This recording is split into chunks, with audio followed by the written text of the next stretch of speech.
Allora, Michele Favero. No, allora, per quanto riguarda i migranti, mi sembra che oggi anche il Gazzettino, se non erro, abbia riportato un dato piuttosto eloquente, cioè il 60% non hanno diritto di status di profugo perché sono clandestini che non fuggono da nessuna guerra. E lo Stato italiano, con penso il peggior ministro dell'interno di sempre, si è lasciato scappare una cosa come 10.000 persone.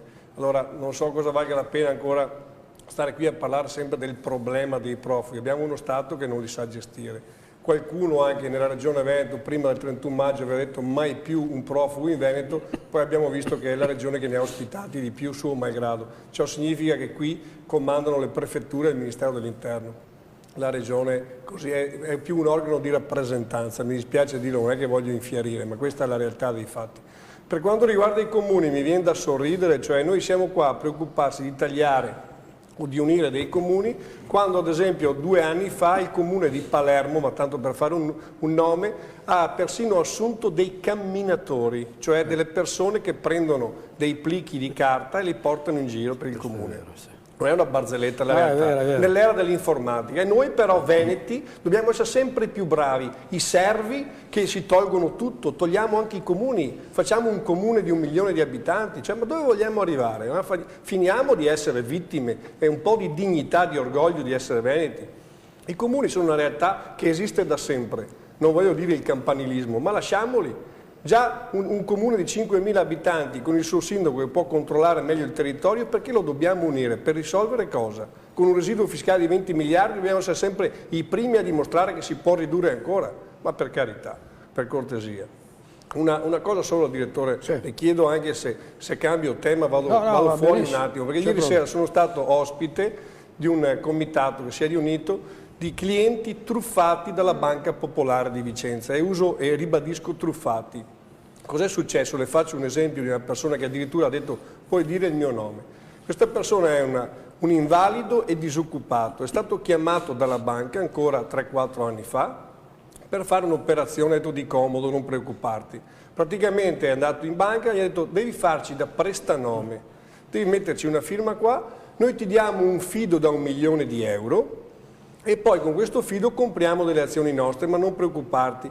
Questa operazione così siamo in grado di gratificarti anche dandoti 5.000 euro. Bene, tanto per fare la sintesi, oggi la banca chiede di rientrare dal fido e come sappiamo le azioni della banca non valgono più nulla.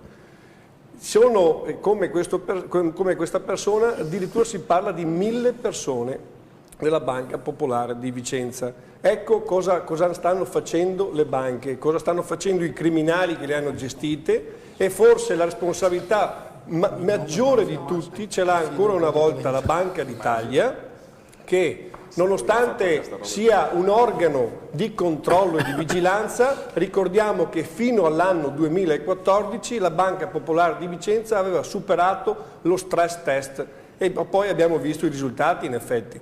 Allora dov'è qua, anche in questo caso, l'organo di vigilanza Banca d'Italia? La Procura cosa aspetta invece di essere così solerte come ha fatto ad esempio per l'amico Lucio Chiavegato, no? Con quel carro mascherato che hanno fatto che poi alla fine si è dimostrato un buco nell'acqua? Lì sono stati pronti ad agire, ma per queste cose qua 1.000 persone alle quali sono stati affidati, che ne so, fidi per 1 milione di euro, significa che 1 miliardo di euro sono stati dati così in pasto alla gente e che adesso si trova magari o si troverà costretta, mi auguro di no, poi a rispondere magari con i beni personali.